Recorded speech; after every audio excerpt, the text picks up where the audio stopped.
Hello students. आज पुनः हम आप लोग को बीएससी पार्ट 3 का बैच लेकर आए हैं ऑनलाइन और ऑफलाइन दोनों मोड में। तो इस बैच में हम आप लोग को बता रहे थे ग्रुप थ्योरी। तो ग्रुप थ्योरी में गप नहीं करेंगे। ग्रुप थ्योरी में हम आप लोग को बता रहे आज सॉल्वेबल ग्रुप और साइरो ग्रुप। यही एक लास्ट बाकी रह गया था। तो आज जो हम टॉपिक बताएंगे तो आज आपका होगा क्लास नंबर 14। ठीक है। तो इसमें हम बता रहे थे ग्रुप थ्योरी जो पेपर 6 में पढ़ना था। तो इसमें अभी तक बताए थे normaliser, conjugacy classes of equation, centre जिसको सेंटराइजर कहते थे, फाइनाइट ग्रुप और automorphism, inner automorphism, direct product of two group. दो तरह से इनर प्रोडक्ट और आउटर प्रोडक्ट। एक इसमें बाकी रह गया आप लोग को सॉल्वेबल ग्रुप। इसी में आ जाता है कूशी इक्वेशन। थोड़ा ध्यान दीजिएगा। अब चलते हैं अपने सेशन के तरफ।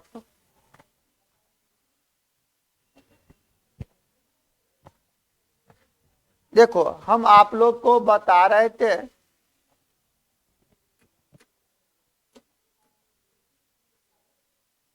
Group theory. तो ग्रुप थ्योरी में आज आपका है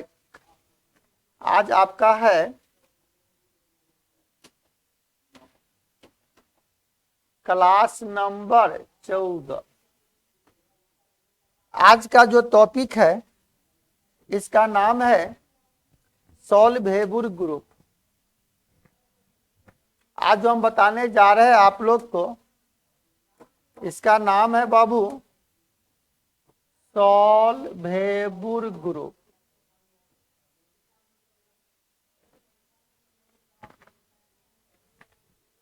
हेडिंग मारेंगे।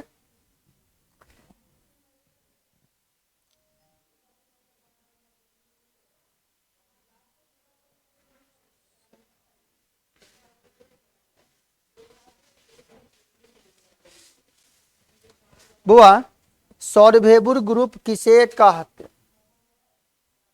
इसका परिभाषा पहले हम बता रहे हैं।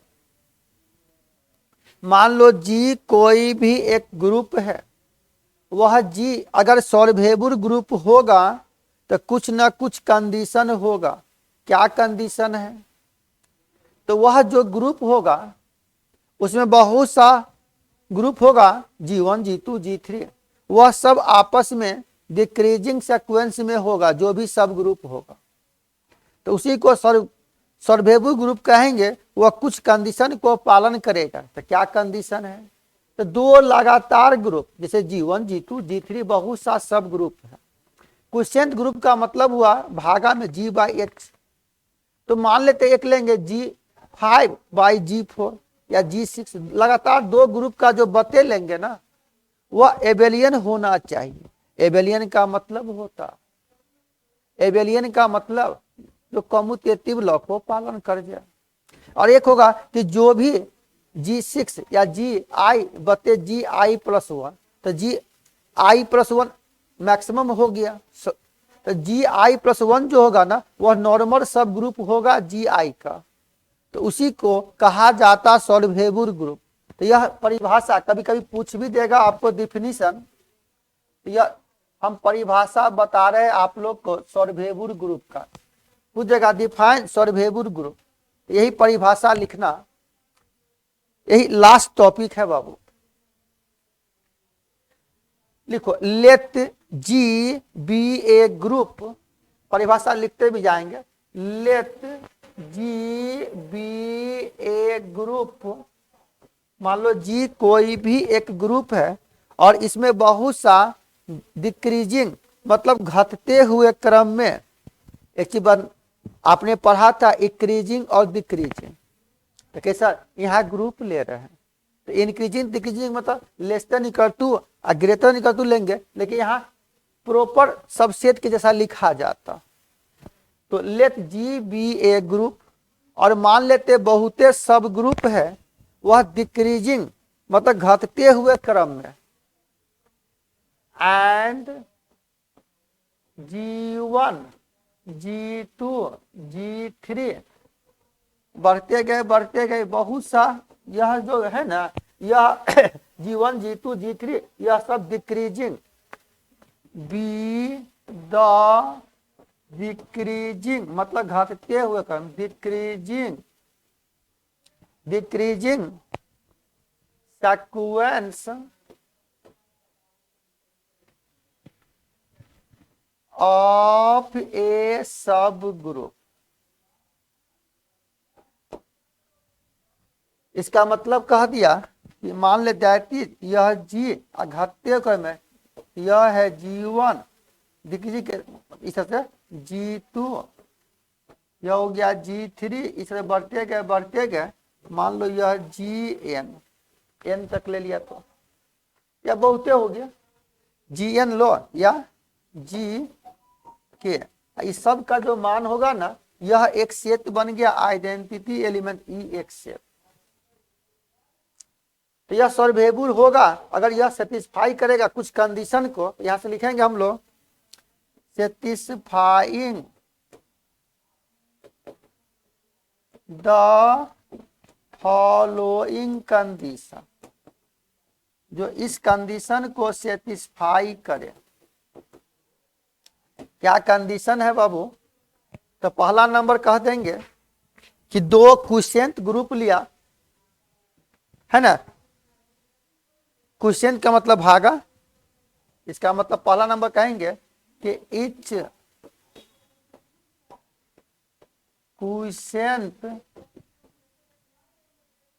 ग्रुप, इच क्वोशिएंट ग्रुप का मतलब हो गया कि GI/GI+1 इज एन एबेलियन, यह एबेलियन होना चाहिए। एबेलियन का मतलब हो गया कम्यूटेटिव लॉ, पांचवा हो गया कम्यूटेटिव लॉ। और सेकेंड कंडीशन हो गया कि GI+1 इज नॉर्मल सब ग्रुप ऑफ GI। तब यहां से कहेंगे then G is said to be a solvable group। तो वह G जो एक ग्रुप है ना, वह सॉल्वेबल ग्रुप होगा, यही परिभाषा होगी।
परिभाषा क्लियर हो गया? इस पर एक थ्योरम लेते हैं। थ्योरम कहो या आर्टिकल। कह रहा कि कोई भी एक एबेलियन ग्रुप है तो कहेगा क्या वह एबेलियन ग्रुप सॉल्वेबल ग्रुप होगा। मोस्ट वीबीआई थ्योरम है, मोस्ट वीबीआई थ्योरम। करा प्रूफ दैट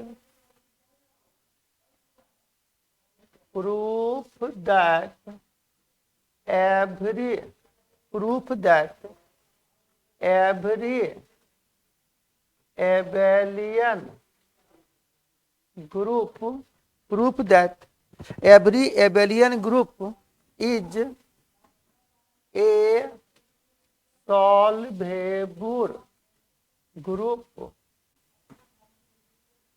करा कोई भी एक एबेलियन ग्रुप है, क्या वह सॉल्वेबल ग्रुप है? तो मान लेते जी कोई भी एक ग्रुप है वह एबेलियन ग्रुप है।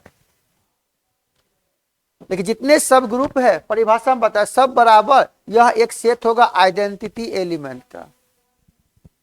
तो मान लो जी कोई भी एक ग्रुप है वह एबेलियन ग्रुप है। उस ग्रुप का बहुते सब ग्रुप हो सकता है, G1 G2 G3 जो भी। आंसर में लिखेंगे कि let G be an abelian group. मान ले जी कोई भी एक एबेलियन ग्रुप है, let G be an abelian group. मान ले कोई भी एक सब ग्रुप है तो यहां से मान लेते एंड कि G1 बराबर यह एक सेट है ई आइडेंटिटी एलिमेंट का सेट। देखिए जब ये सॉल्वेबल होगा तो वह डिक्रीजिंग केस में होगा। एक ही अगर मान लिया तो जी इस तरह से लेंगे G1 इतना बराबर यह एक सेट आई। दो गो लेते बाबू, G1 G2 लेते, फिर तो G1 डिक्रीजिंग हटते क्रम में। मान लो अब कह रहा है कि अगर यह जी कोई भी अगर ग्रुप है बसते वह एबेलियन ग्रुप है बाबू, तो कुछ ना कुछ तो एलिमेंट होगा। तो हम मान लेते हैं यहां से लेट ए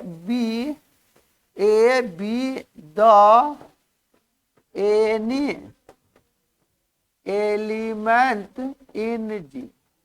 मान लेते ए एलिमेंट है जी का, क्या? और यह G1 सब ग्रुप है, इसका एलिमेंट हम मान लेते identity element and E element है G1 का।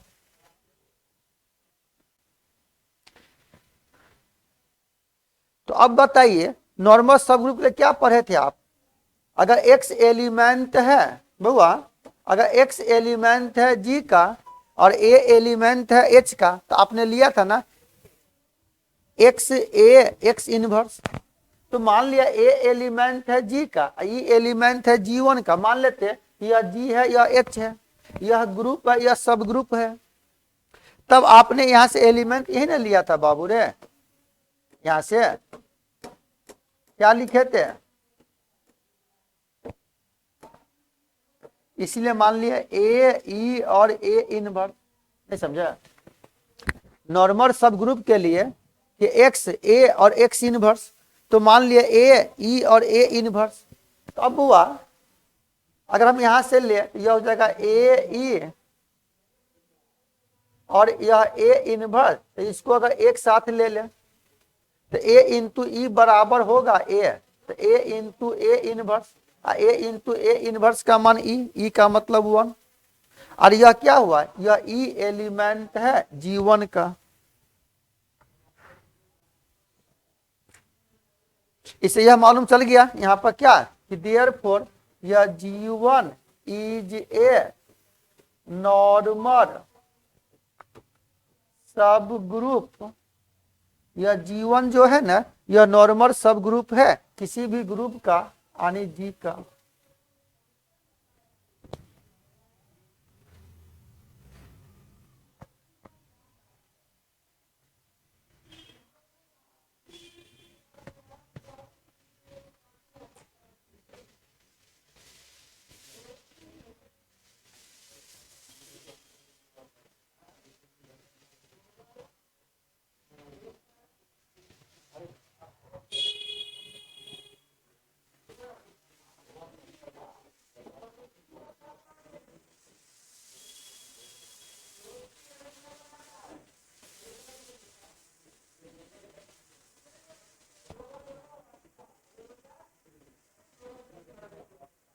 हो गया।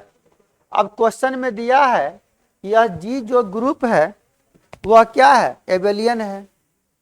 यहां से दिया हुआ है आपको, क्वेश्चन में ही दिया है, also by the question,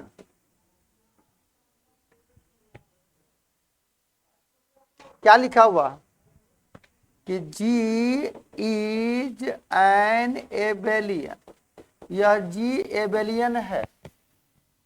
इसका मतलब यह हो गया, जब यह एबेलियन है तो जी बटे जी1 बराबर, यह एक सेट लिया जी बटे जी1 का मतलब आइडेंटिटी एलिमेंट यह ई, तो यह कितना है, इतना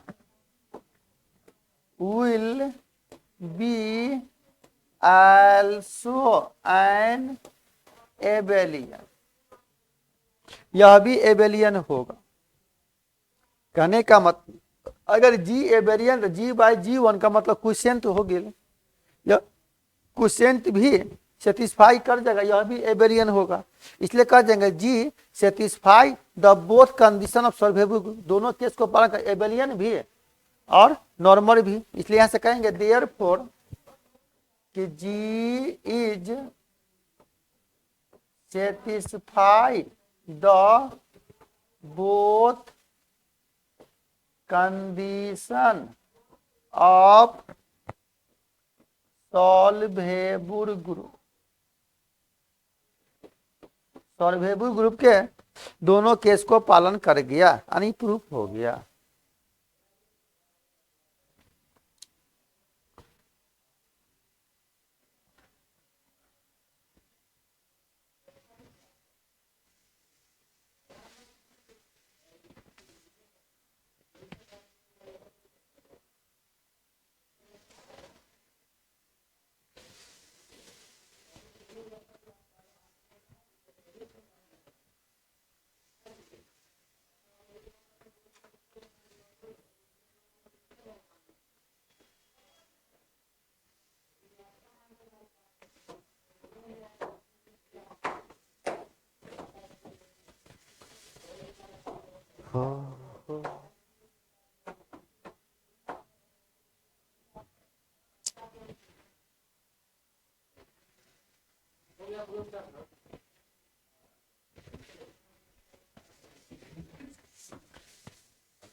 बुआ, यह एक आर्टिकल है जो मोस्ट वीवीआई आर्टिकल एबे करेगा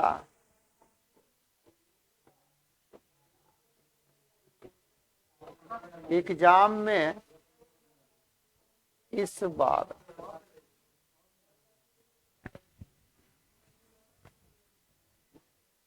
यह मोस्ट वीवीआई थ्योरम है, करा state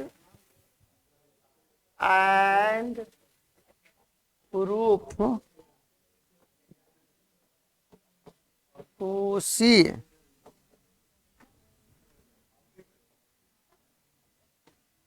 theorem for finite group, finite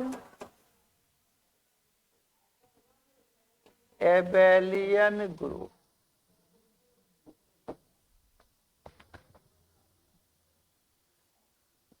finite abelian group लिखा जाए या सीधा एबेलियन यहां नहीं भी लिखा रहेगा तो वो ऑलरेडी आ ही जाएगा। State and proof Cauchy theorem for finite abelian group, या फाइनाइट एबेलियन ग्रुप नहीं भी कहीं कहीं किताब में रहता बाबू तो सीधे यहाँ पर लिखा रहता और में के फाइनाइट ग्रुप भी, बात बराबर है। यह मोस्ट वीवीआई थ्योरम है और यह जब भी पूछा एग्जाम अकेले पूछा 16 नंबर का, जैसे किसी भी क्वेश्चन में ए भी रहता है, अगर ये पूछेगा भी ना तो अकेले करा state and proof finite, state and proof कुशी थ्योरम फॉर फाइनाइट ग्रुप। करा जो भी ग्रुप है ना वह फाइनाइट ग्रुप है। तो हम ऑर्डर वाला भी बताए थे आपको, हमेशा फाइनाइट ग्रुप का ही ऑर्डर होगा। एक वैसे पी स्क्वायर बराबर बताए थे ऑर्डर में, और पी के पावर एन शायद नहीं बताए थे, पी के पावर स्क्वायर बताए थे, लेकिन पी के पावर एन नहीं बताए थे, लेकिन पी के पावर एन बड़ा भी पूछा हुआ क्वेश्चन। तो इसका स्टेटमेंट लिखा जाए, मोस्ट वीवीआई क्वेश्चन है, अबे करेगा इस बार 100% आएगा, 16 में 16।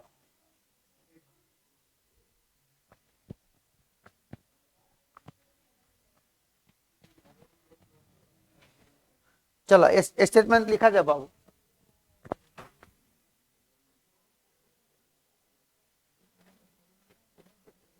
मान लो जी कोई भी एक ग्रुप है, वह फाइनाइट ग्रुप है। लिखिए, लेट बड़का जी, let capital G be a finite group.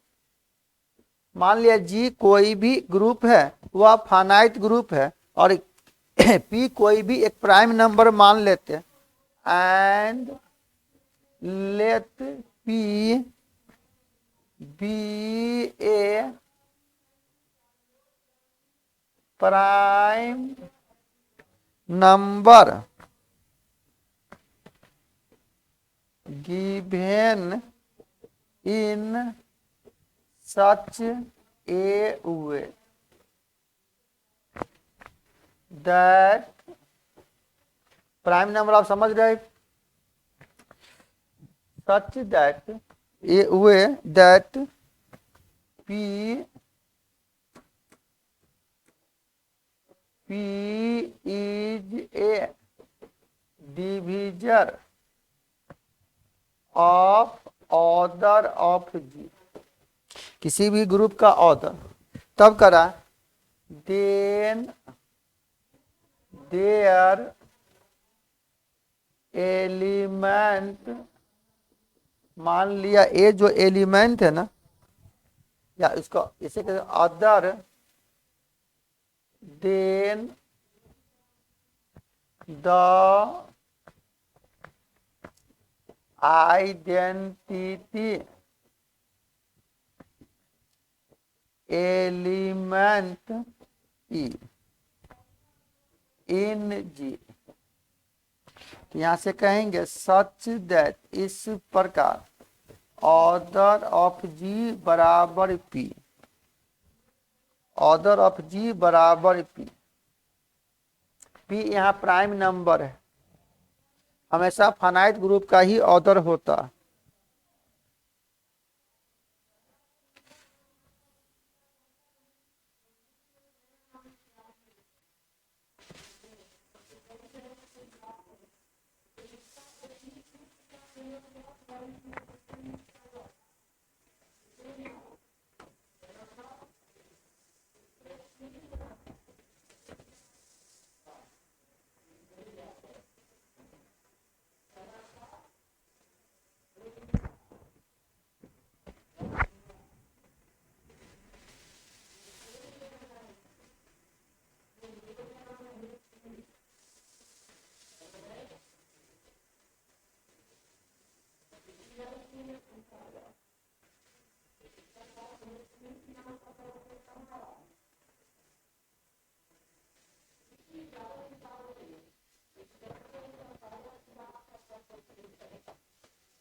कहीं कहीं इसी थ्योरम का नाम लिखा रहता बाबू, कुशी थ्योरम फॉर एबेलियन ग्रुप। जैसे यह लिखे ना हम आपको, एक मिनट, यह थ्योरी लिखे ना, स्टेट एंड प्रूफ कुशी theorem for finite abelian group, या कहीं कहीं किताब में यही चीज का नाम दे देगा कि कुशी थ्योरम फॉर एबेलियन ग्रुप, तो बात बराबर है।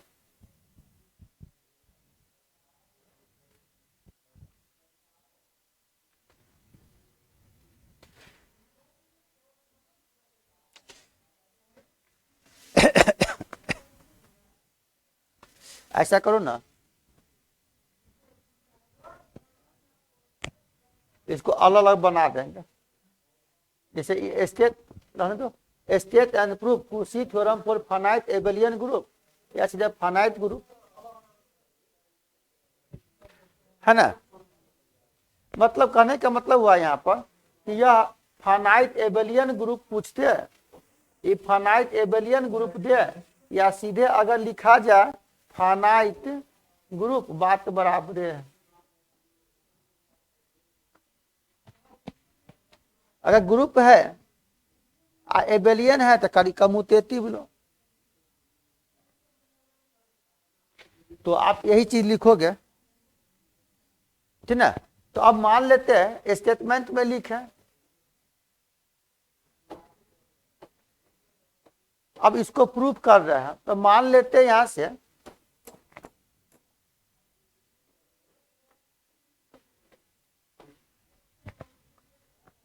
कि कोई भी अगर ग्रुप है तो उसका ऑर्डर अगर हम एक मान ले,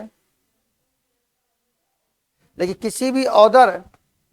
किसी भी ग्रुप का ऑर्डर हमेशा एक से बड़ा होगा।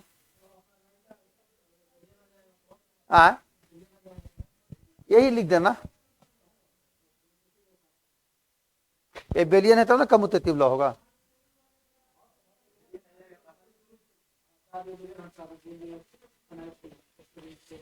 हम वो चीज ना बोले, अगर ग्रुप एबेलियन लिखा जाए सीधे फाइनाइट ग्रुप लिखा जाए, आप यही आंसर लिखिएगा, दोनों सेम है क्या, इसलिए अथवा का मैंने बताया था।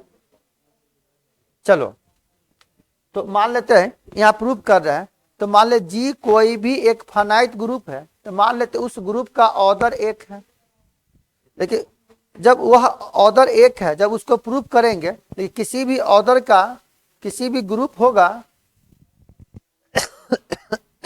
जब ये प्राइम नंबर ले लिया, तो प्राइम नंबर का मतलब वैसे नंबर को प्राइम नंबर कहेंगे जो एक से या अपने आप से डिवाइड होगा, दो नंबर से डिवाइड होगा। तो किसी भी ऑर्डर ग्रुप का ऑर्डर एक नहीं होगा, एक से हमेशा ज्यादा होगा। लिखो इफ प्रूफ में, यहाँ पर केस बताएंगे, एक दो तरह से लिख सकते हो, लेकिन हम सिंपल लैंग्वेज में लिख रहे हैं, किताब में तो खैर बहुत सारा लैंग्वेज दे दिया आपको। लिखो कि इफ ऑर्डर ऑफ जी बराबर मान लो 1 है, तब कहेंगे देन थ्योरम, देन द जाते चला ना, then the theorem is proof.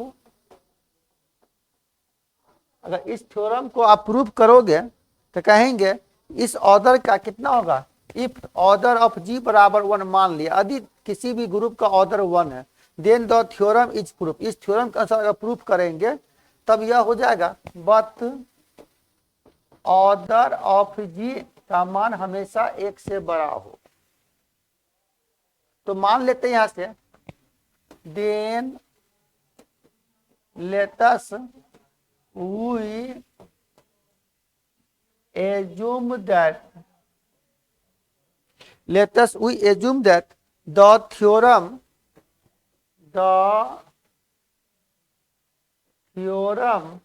to be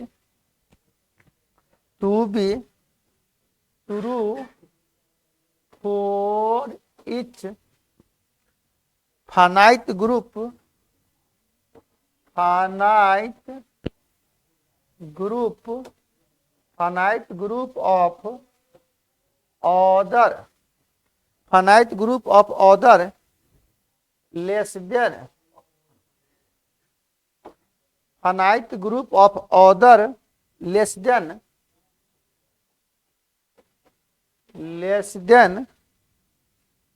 less than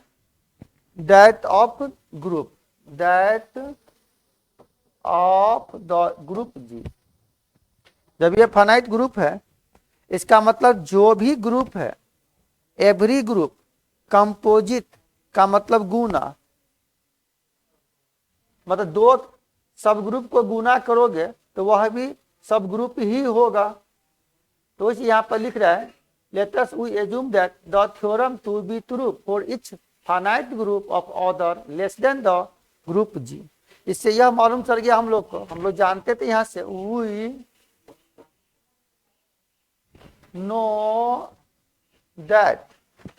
know that the every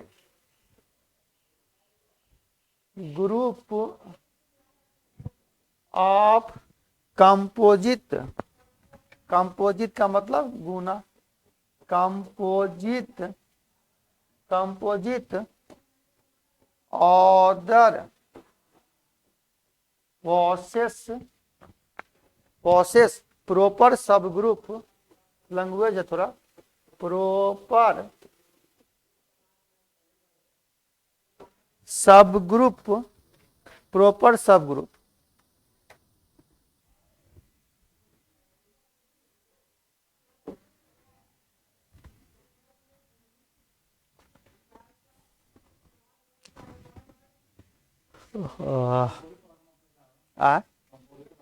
composite का गुना, दो ग्रुप को गुना करते ग्रुप ही होगा। कंपोजिट लिखो या प्रोडक्ट लिखो।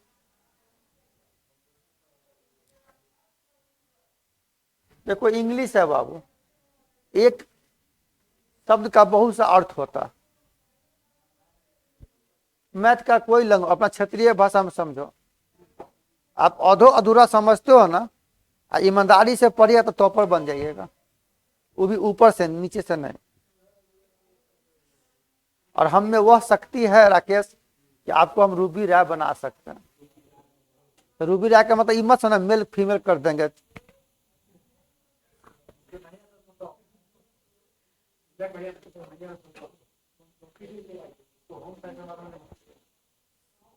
चला बाबू, प्रॉपर सब ग्रुप, यहां से कहेंगे देयरफॉर कोई भी अगर ग्रुप है, उस ग्रुप का अगर प्राइम ऑर्डर होगा और वह अगर साइक्लिक है, इसका मतलब वह जो ग्रुप होगा वह भी साइक्लिक होगा। जब यह साइक्लिक होगा तो बेस और पावर के रूप में होगा।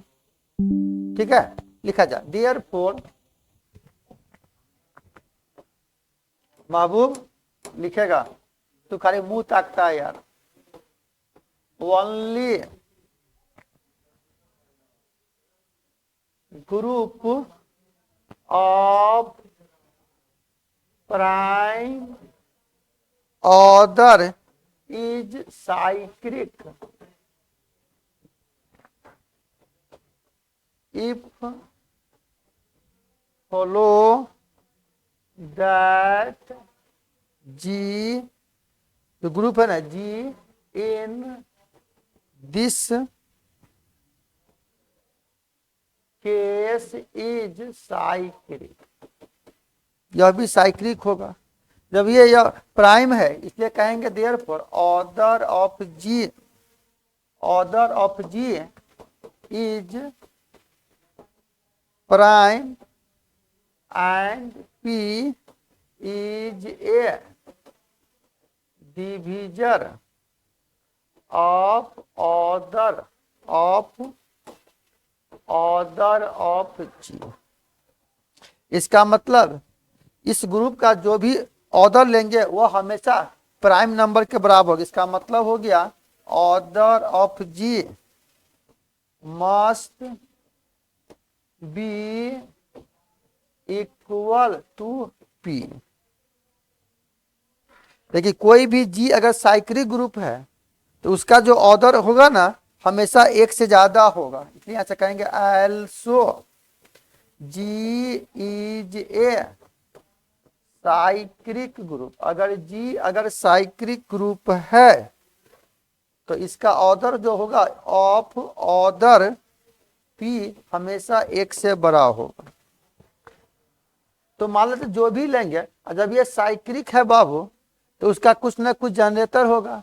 अब बेस को ही जनरेटर कहा जाता था बुआ, बेस को ही जनरेटर कहा जाता था। साइक्लिक ग्रुप पर पढ़ चुके हो। इसका मतलब यहां से कहेंगे कि now if a is a generator of cyclic group G, इसका मतलब हो गया ऑर्डर ऑफ जी बराबर ऑर्डर ऑफ जनरेटर का मान पी। इसलिए यहां से हो गया ऑर्डर ऑफ जी का मान भी पी और ऑर्डर ऑफ ए का मान भी p। इसका मतलब यह जो ए एलिमेंट होना, इसका मतलब कहेंगे that is when a is an element of G. यहां से कहेंगे सच दैट, इस प्रकार ऑर्डर ऑफ ए बराबर पी। हो गया प्रूफ।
इसी में आ जाता बाबू, साइलो ग्रुप भी आ जाएगा।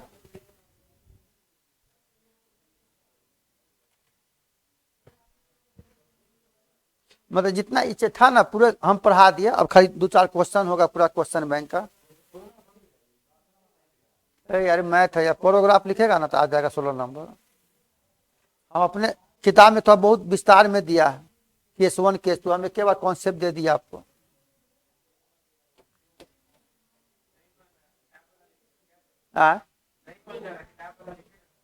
हाँ तो फिर भेजेगा तो हम भेजेंगे। जब आपको रूबी राय ही बनना तो क्या दिक्कत है यार।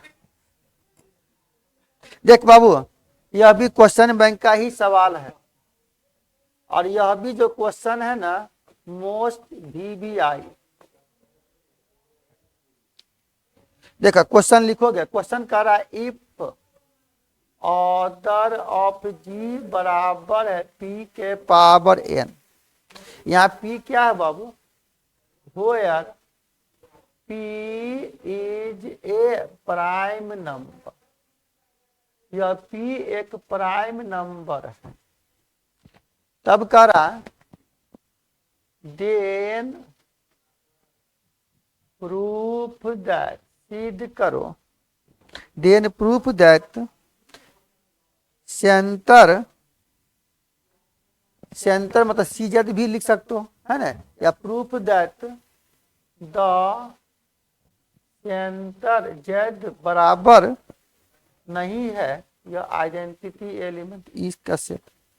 देखो क्वेश्चन बैंक का सवाल है, मोस्ट VBI क्वेश्चन है।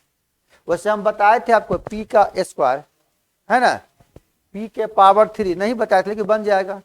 ये p के पावर n पूछा हुआ क्वेश्चन है, और यह मोस्ट VBI क्वेश्चन। क्वेश्चन समझ करा, ऑर्डर ऑफ जी बराबर है p के पावर n, यहाँ इंटीजर है, p यहाँ प्राइम नंबर है। ऑर्डर ऑफ जी, किसी भी ग्रुप का ऑर्डर लोगे तो जी जो ग्रुप है ना वह हमेशा फाइनाइट ग्रुप होगा, फाइनाइट ग्रुप का ही ऑर्डर होता है। तो जब ये कोई ना कोई ग्रुप है बाबू तो कुछ ना कुछ तो एलिमेंट होगा। हम नॉर्मल सब ग्रुप भी बता दिए थे उस जी का है? तो बताओ आंसर, पूछा हुआ क्वेश्चन है। मान लो जी कोई भी ग्रुप है तो कुछ ना कुछ एलिमेंट होगा, तो लिखते भी जाओगे लेट यह ए एलिमेंट है जी का। मान लिया ए एलिमेंट है जी का, तो यह नॉर्मलाइजर लेते हैं, मतलब नॉर्मल सब ग्रुप लेंगे इसका, तो यहां से कहेंगे देन यह एन ए इतना इज ए, नॉर्मल हो गया, नॉर्मल सब group, N A normaliser, N A is a subgroup of G. यहां से फॉर्मूला होता था बाय लैग्रेंज, जो आप पार्ट 3 में ही पढ़े थे, लैग्रेंज थ्योरम। तो लैग्रेंज थ्योरम का मतलब हो गया कि order of normaliser of N A is a divisor of order of G, order of G. इसका मतलब हो गया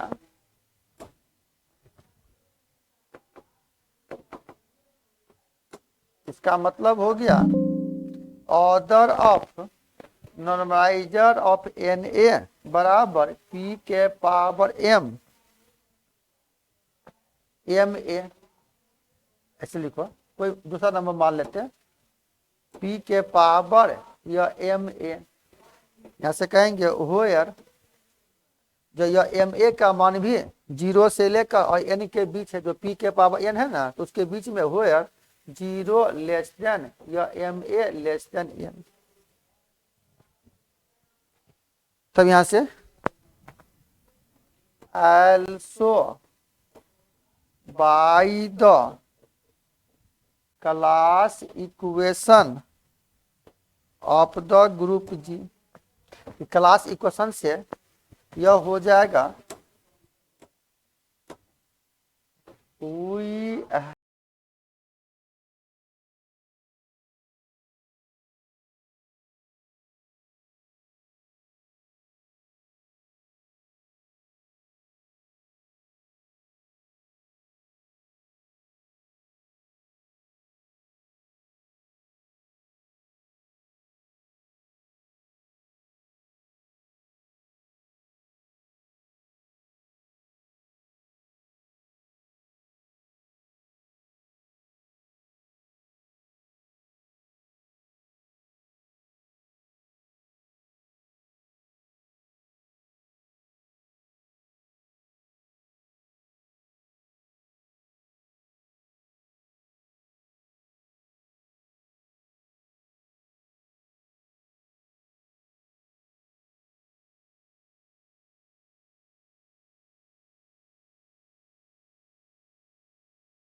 हुआ यह इच कंजुगेट क्लासेस और पूछा हुआ क्वेश्चन है।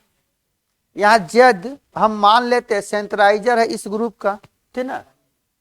तो लिखो let capital Z be the, Ashish लिखो बाबू, let capital Z be the centralizer of a group G. मान ले जी कोई भी ग्रुप है, जेड सेंट्राइजर है, यहां से मान लेते हैं and late order of Z बराबर मान लो स्मॉल जेड। हम लोग यहां से कहे वी नो दैट, मान लेते इफ यह ए अगर एलिमेंट है जेड का, तब यहां से हम जानते थे then order of normaliser of N ए बराबर ऑर्डर ऑफ जी। इसका मतलब यह ए अगर एलिमेंट है जेड का, तो इम्प्लाई दैट ये देगा पी के पावर एम ए बराबर पी के पावर एन। यहां से जब बेस बराबर है तो पावर भी बराबर होगा, यानी एम ए बराबर एन। नहीं, जब दो एक्सपोनेंशियल फंक्शन बराबर है तो बेस बराबर है तो पावर भी बराबर होगा।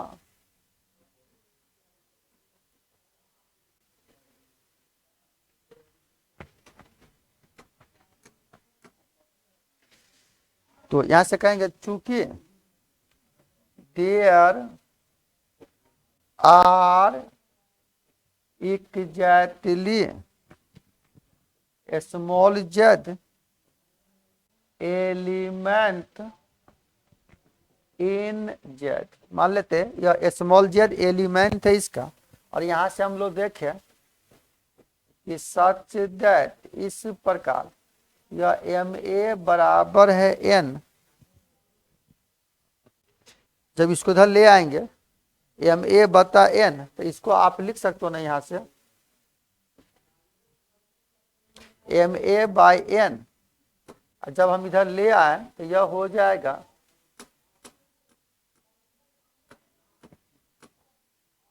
यह हो गया एम ए बाई एन बराबर 1। इसका मतलब ऑर्डर ऑफ जी बते एम ए बराबर यह, रुक जाइए ये नहीं लिखो, इसके आगे यह लिख दो कि एम ए बराबर एन, इसलिए यहां से कह दिए यह पी के पावर एन बाई पी के पावर एम ए बराबर यह हो गया order of G by order of normaliser of N A, इतना का वैल्यू 1। यह कंजुगेट क्लासेस हो गया, इसलिए कहेंगे हम लोग imply that the conjugate classes या conjugate class of a element है जी का contains only one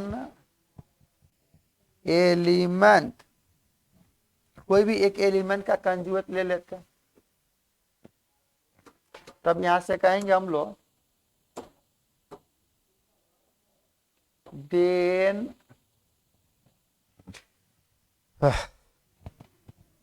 number of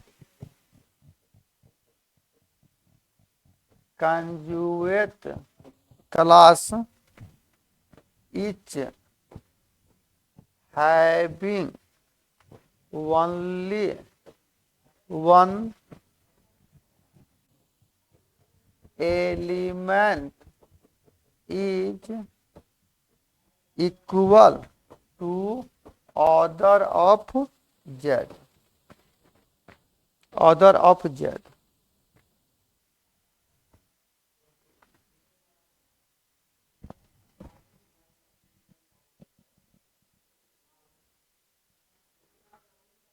इसका मतलब कोई भी हम एक सिंगल एलिमेंट मान लिया, कोई भी एलिमेंट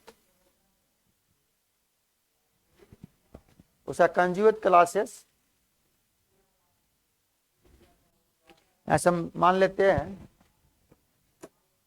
कि इफ या a is an element of any one of conjugate class, इसका मतलब हो गया देन ऑर्डर ऑफ जी बराबर order of Z plus summation of order of G by order of normaliser of N. तो order of G माना था आपने P के पावर एन, इसको माना था small Z plus summation of P के पावर एन बाई पी के पावर एम ए, यही लिखा था आपने।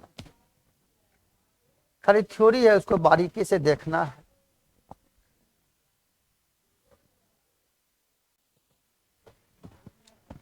अब मुश्किल से 2-4 क्वेश्चन होगा पूरा क्वेश्चन बैंक का।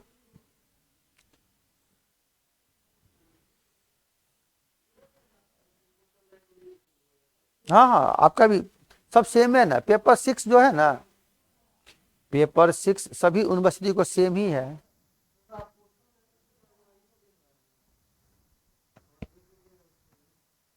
अच्छा किसना कौन है तो तब देखेंगे।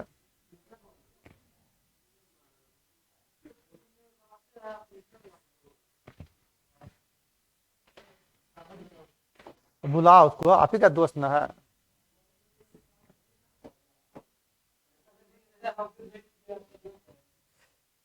चल बाबू, तो मान लेते हैं यहां से यह लिया, अगर हम यहां से जेड का मान निकालना चाहे, यहां से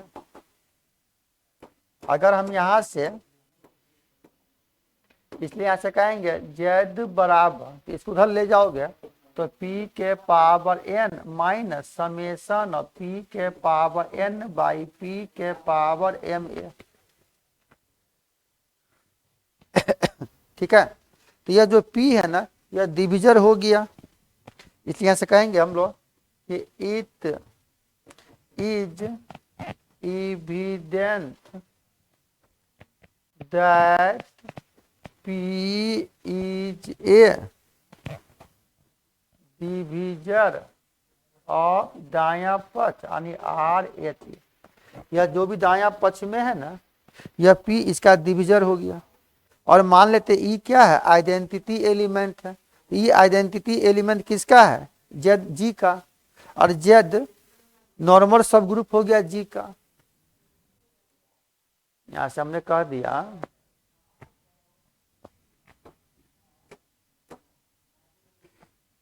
कि now E be the identity element in G and Z being the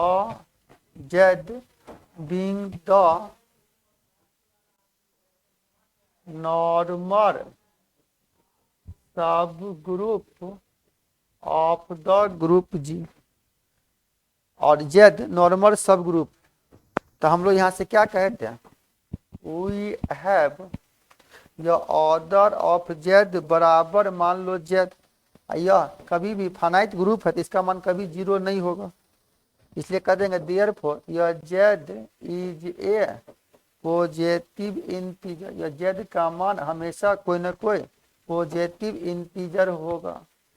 जो भी पॉजिटिव इंटीजर है यह डिविजर है, divisor by A prime number P. यह डिविजर है प्राइम नंबर का। जब यह प्राइम नंबर का डिविजर है, इसका मतलब हो गया प्राइम नंबर है तो हमेशा यह जेड अगर प्राइम नंबर है, इसलिए इसका मतलब हो गया ये जेड का मान हमेशा क्या होगा, 1 से बड़ा होगा, क्योंकि प्राइम नंबर पी हमेशा 1 से बड़ा होगा। ठीक ना। तो यह जो भी एलिमेंट है जब एक से बड़ा है बहुत, आइडेंटिटी एलिमेंट होगा नहीं, इसलिए कहेंगे देयरफॉर यह जेड कॉन्टेंस एन एलिमेंट, जो भी एलिमेंट है बिसाइड्स द आइडेंटिटी एलिमेंट ई, इसलिए कहेंगे दैट इज, यह जेड बराबर नहीं है, यह एक सेट ई का आइडेंटिटी एलिमेंट का, यही प्रूफ करना था, यह थ्योरम था, पूछा हुआ क्वेश्चन है। तो आज का क्लास यहीं समाप्त करते हैं बाबू, है ना।